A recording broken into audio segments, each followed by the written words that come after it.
Thomas Soto, 6h-9h sur Europe 1. Le débrief de la matinale, les temps forts de ce que vous avez entendu ce matin sur Europe 1. Le livre de Valérie Trierweiler, merci pour ce moment, pourrait donc être adapté au cinéma. Alors forcément, à l'Élysée, on s'inquiète. Écoutez, c'était à 7h25 dans Les Secrets politiques de Caroline Roux. Les intimes de François Hollande, les rares qui ont abordé le sujet avec le président, racontent qu'il a parfaitement conscience de la démarche obsessionnelle de l'ex-première dame. Elle ne te lâchera pas, lui a dit un de ses amis avant les fêtes, et le président ne l'a pas démenti. Les secrets politiques de Caroline Roux tous les matins à 7h25 sur Europe 1. La Seine-Saint-Denis est aujourd'hui l'une des priorités de Marine Le Pen. Eh bien, figurez-vous que dans le 93, certains socialistes pourraient bien se laisser tenter par le Front National. Écoutez ces quelques témoignages recueillis par David Doucan. C'était à 7h sur Europe 1. Bonjour madame, un petit tract pour la Fen, merci. Ce tract, est-ce que ça vous intéresse ou pas? Ah ben si, je le lirai. Il faut se révolter, donc ils sont là, on y va. Vous étiez de gauche avant, madame? Oui. Vous, monsieur, vous êtes plutôt de gauche, de droite J'étais de gauche. Jamais la gauche n'a défendu les petites gens. Pour moi, c'est la plus grande des supercheries. Aujourd'hui, vous faites ce constat de supercherie au point d'envisager éventuellement de voter FN? Ça peut se faire, ouais. Ça peut se faire, bien sûr. Avec son nouveau livre Soumission, Michel Houellebecq nourrit-il l'islamophobie? C'était la question qui fâche de 7h15 tout à l'heure.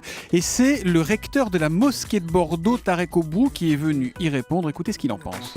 On peut même sentir une forme d'islamophilie qui est redoutable d'une certaine manière. Le livre est bien écrit, avec un style qui banalise de manière inquiétante cet accès de l'islam au pouvoir. Cette islamophilie apparente du livre engendre certainement et probablement peut-être une islamophobie. Réaction de Salsififrit sur Twitter avec le hashtag Le Matin. Ne serait-ce pas les médias qui en font trop sur cet ouvrage, quelle que soit d'ailleurs sa valeur littéraire? À quelques jours des championnats du monde de handball, ça va se passer au Qatar. Le leader de l'équipe de France, Nicolas Karabatic, était mon invité. Et à 7h45, dans l'interview vérité, je vais donc demander, lui qui est mis en examen dans une affaire de paris présumé truqué, s'il était, oui ou non, innocent. Oui, bien sûr, c'est ce que je dis depuis le début. Et c'est pas, Nicolas Karabatic, une petite faute presque de gamin dont vous n'auriez pas les uns et les autres mesuré les conséquences? Bon, c'est après bien sûr que les paris, parce qu'il y a des joueurs qui ont reconnu avoir parié, ça bien sûr que c'était une faute et c'était une grosse connerie et c'était très bête. Mais après, des paris, c'est pas répréhensible pénalement. Et les joueurs qui ont parié l'ont avoué, ils ont été sanctionnés par la fédération et par la ligue. Et donc voilà, maintenant on devrait passer à autre chose. Et on a envie de retenir ce tweet de Virgin 60. L'équipe de hand est magique et nous fait vivre de grosses émotions depuis des années, pourvu que ça dure dans quelques jours au Qatar. À 68 ans, le meilleur buteur de l'histoire de Saint-Etienne, Hervé Révéli, s'est reconverti et il s'occupe de réinsérer les chômeurs stéphanois. Eh bien, sa notoriété l'aide énormément dans sa nouvelle mission. Écoutez, c'était à 7h39 tout à l'heure.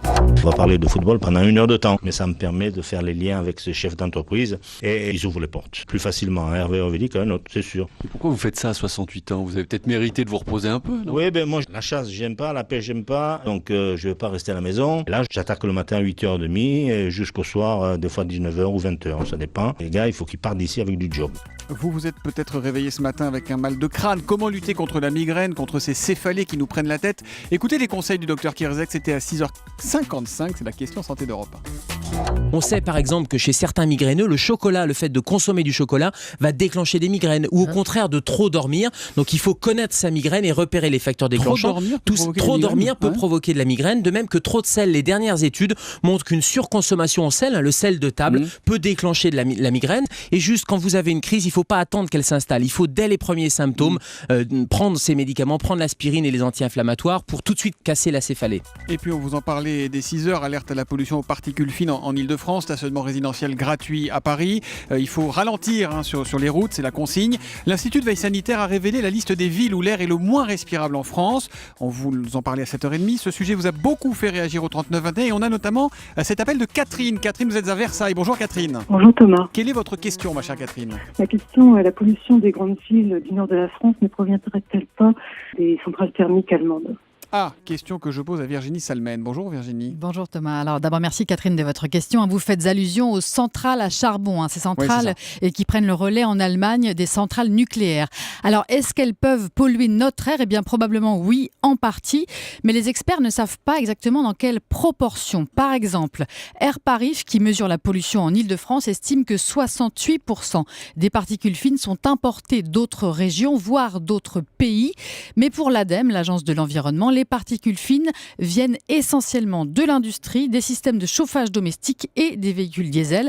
Donc on ne sait pas quelle proportion de ces particules pourrait venir d'Allemagne. Merci Virginie Salmen. Si comme Catherine, vous voulez nous poser des questions, vous nous appelez au 39 21. Vous réagissez sur Twitter avec le hashtag un matin ou sur europe1.fr.